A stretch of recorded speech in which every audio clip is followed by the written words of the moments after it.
ونستغفره ونعوذ بالله من شرور أنفسنا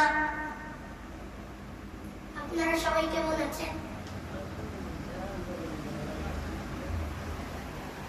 সবসময় আলহামদুলিল্লাহ তবে কার শুকরিয়া করব কার? সবসময় তাসবিহ করব কার? আর একজন তিনিকে সেজদা দিব কার?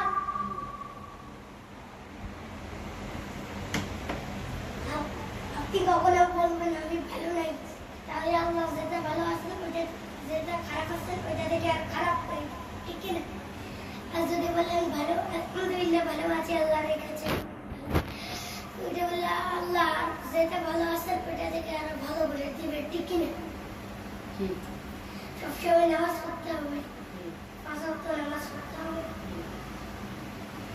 আল্লাহর কথা মানতে হবে নাকি মানতে হবে না? এক যুবক আছে নামাজ পড়ে নাই, ওইদিকে বলছে হাইয়া আলা সালাহ ফজরের সময় নামাজের জন্য আসো, সে কি করলো? নামাজ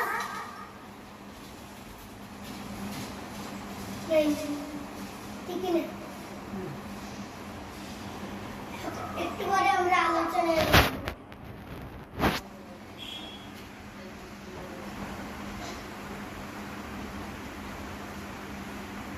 ওই যুবক কি করলো? এবার জাহান্নামে গেল। একটা নামাজ সারাদিন ঘুম আর টিভি, ঠিক না? হয় ফোন, সেকেন্ড ফোন দিয়ে ভিডিও দেখতে যাবে, ফোন অথবা টিভি, ঠিক না? নামাজ পড়লো না। আমি যে বললাম এখন সেজদা দেব কার? তাসবিহ পড়ব কার? রোজা রাখবো কার? রোজার সময় তো শয়তানকে বেঁধে রাখে, ঠিক না? কেন বেঁধে রাখে ওটা কি আপনারা জানেন? বেঁধে রাখে হচ্ছে ওই সময় বড় দিন না, ওই সময় কি করে শয়তানকে বেঁধে রাখে হচ্ছে মানুষ যাতে ভালো ভালো ইবাদত করতে পারে, ঠিক না? মানুষ তো শয়তানকে ভুল ভাল বলে, ঠিক না? এরকম শয়তান টিভিতে দেখলে ওটা শয়তান আবার সারাদিন গুদা দিবে।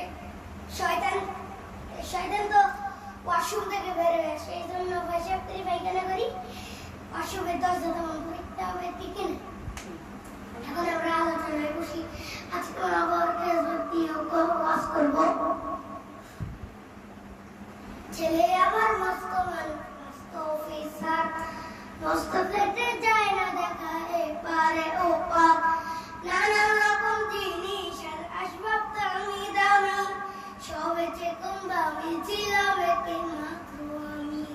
ছেলের আবার আমার প্রতি অজ্ঞাতে সম্ভ্রম, আমার ঠিকানা তাই বৃদ্ধাশ্রম, ঠিক না?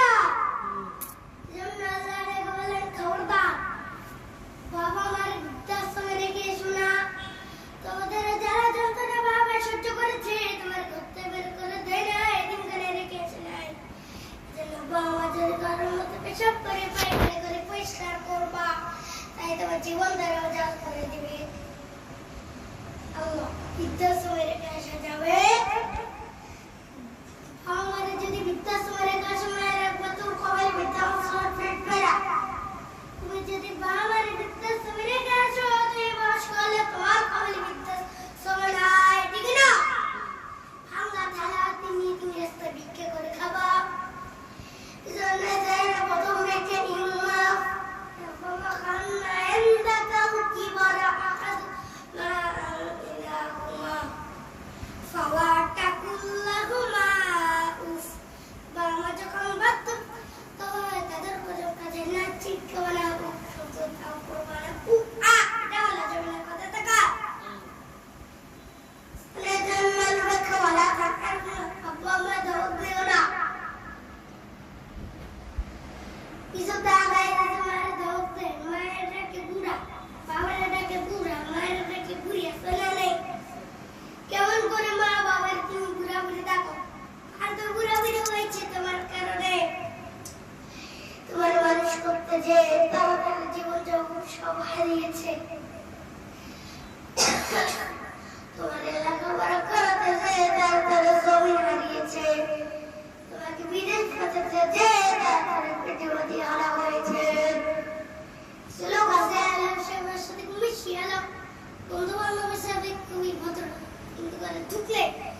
সামনে দাঁড়িয়ে চোখের পানি ছেড়ে তোমরা তুমা খামা রব্বায়া রব্বির আম্মা খামা রব্বায়া সাগীরা। কবরের সামনে দাঁড়িয়ে আল্লাহ বাবা ছোটবেলা জান্নাতকে আদর দিয়ে সময় দিয়ে ভালোবাসা দিয়ে গিলে নিয়েছে। আমার বাবা ইন্তেকাল করার কারণে তোমার কাছে যাবার পরে তুমি আদর আর ভালোবাসা দিয়ে আমার বাবার কাছে টেনে নিয়ে আর আল্লাহর ফয়সালা দিতে সবাই বলেন তোমার এই বলেন কে ফয়সালা বাড়িটা এক নামের ফয়সালা এবার তিনি কে? দুই নাম্বার খাসরত করতে হবে কার? এজন্য বিষয়ে বলতেন বাংলার খাসরত করে যাদের 24 বলা এক সাইবেস ভাইয়া রাসূলুল্লাহ ও নবী সবচেয়ে ভালো আমল কোনটা? বিষয়ে বলে সবচেয়ে ভালো আমল তিনটা। কয়টা? এক নম্বরে সালাত ওয়াক্তে শরীয়ত নামাজ, যেখানে আযান হবে নামাজ পড়া দরকার আছে। সালাত কায়েম করো, সালাত কায়েম করো, হবে জান্নাতি তুমি, হবে উম্মতি তুমি, হবে জান্নাতি তুমি। দেবে কাল হাশরে শীতল ছায়া রোশে আসিম ইয়া আলা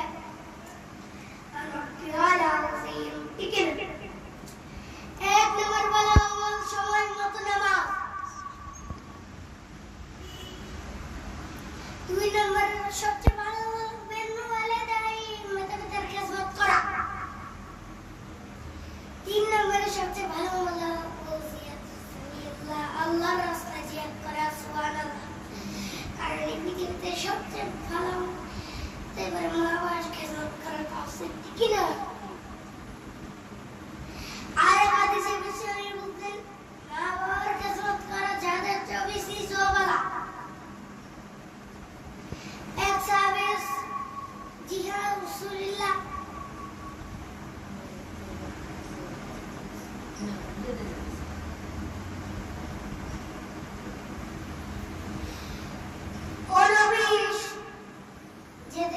যেতে চায় যে অনুমতি দেন।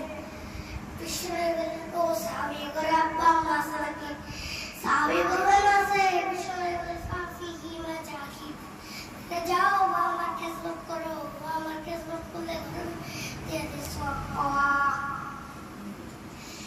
আমার খেদমত করলে ঘরে বসে